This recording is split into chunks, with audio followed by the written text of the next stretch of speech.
Bonjour, je m'appelle Alicia. L'histoire que je m'apprête à te raconter a été une véritable montagne russe émotionnelle pour moi. Il y a eu une trahison, une dispute et beaucoup de surprises. Bref, cette histoire a commencé quand une nouvelle fille est venue dans notre lycée. Elle s'appelait Sarah et elle venait d'emménager vers chez nous avec sa mère. À l'école, elle était toujours triste, fatiguée et trop timide pour parler à qui que ce soit.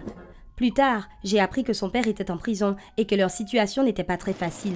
Sarah a essayé d'aider sa mère en ayant différents boulots et elle subissait beaucoup de pression de sa part. Alors, voyant qu'elle avait du mal à communiquer, je me suis assise avec elle au déjeuner et il s'est avéré qu'elle était vraiment très gentille.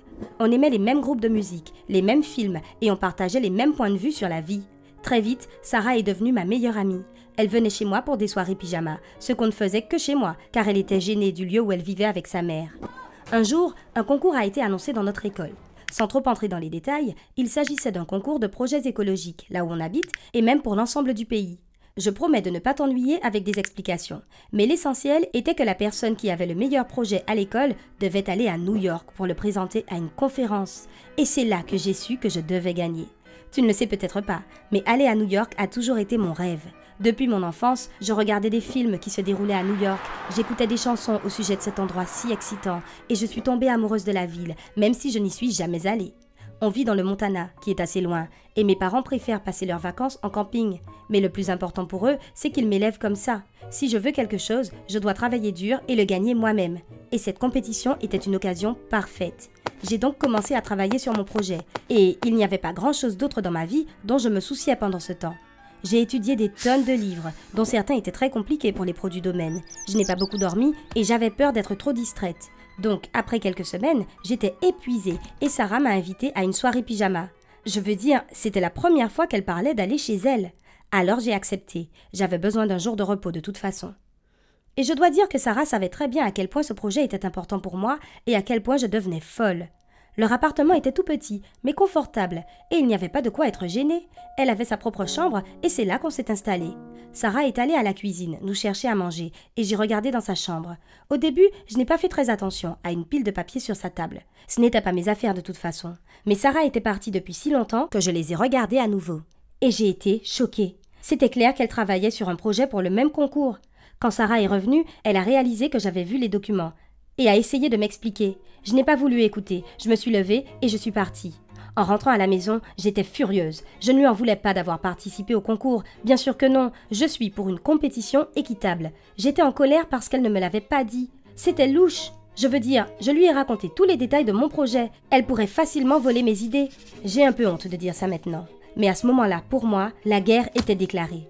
Mon projet était presque prêt, mais j'ai commencé à l'améliorer, nuit et jour. Sarah a essayé de me parler, plusieurs fois, mais je l'ai ignoré. Et le pire, c'est que lorsque j'ai regardé les documents de Sarah ce soir-là, j'ai vu un très bon point que je pouvais utiliser dans mon propre travail. J'ai hésité.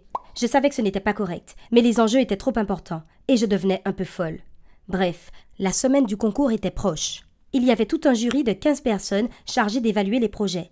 Certains d'entre eux étaient nos enseignants, d'autres étaient des experts locaux en écologie, d'autres encore des membres du conseil municipal, et il y avait même plusieurs étudiants.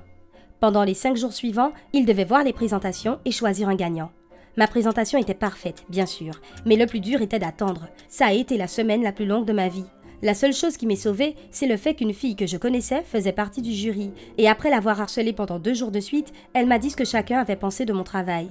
Tous les membres pensaient que mon projet était de loin le meilleur. J'étais comblée. Je ne faisais que penser à la cérémonie de remise des prix et préparer mes affaires pour New York. Mais je n'avais aucune idée de ce qui allait se passer le jour de la cérémonie. Alors je me suis bien habillée, prête pour mon moment de gloire. Mais juste avant la cérémonie, un de mes camarades de classe est venu me demander si j'avais vu Sarah. J'ai dit que non, et c'est là que j'ai entendu l'histoire. Je t'ai déjà dit que son père était en prison. Et la vérité est qu'il purgeait une peine sur l'île de Rikers, qui est une prison. Et oui, à New York. Et c'est pour ça avant tout qu'elle faisait ce projet. Elle n'avait pas vu son père depuis 2 ans déjà, et elle et sa mère ne pouvaient pas se permettre d'y aller. Pendant la cérémonie, j'ai appris qu'avec ma première place, Sarah était arrivée 2e. Et peut-être, si j'avais eu l'occasion de faire un discours, ça aurait été comme une scène de film où je lui donne le prix et tout le monde pleure. Mais il n'y avait pas de discours. Sarah ne s'est même pas présentée à la cérémonie. Je ne ressentais plus de joie. Je me sentais mal pour Sarah. Le lendemain, je suis allée chez elle. Nous avons parlé et j'ai appris que pendant tout ce temps, elle avait eu trop peur de me le dire, mais que son père lui manquait terriblement. Ça m'a brisé le cœur. Ça n'a pas été facile pour moi et il m'a fallu un certain temps pour prendre cette décision. Mais une semaine plus tard, j'ai refusé d'y aller et Sarah, en deuxième place, a pu aller à New York. Sarah m'a dit qu'elle ne voulait pas que je renonce à cette opportunité, mais j'ai vu au fond d'elle qu'elle était très heureuse et reconnaissante. J'ai pleuré toute la nuit pour être honnête, mais je n'ai jamais regretté ma décision. Après tout, Sarah est ma meilleure amie et j'ai failli laisser ce concours nous séparer. Et après tout ça, notre amitié est devenue encore plus forte.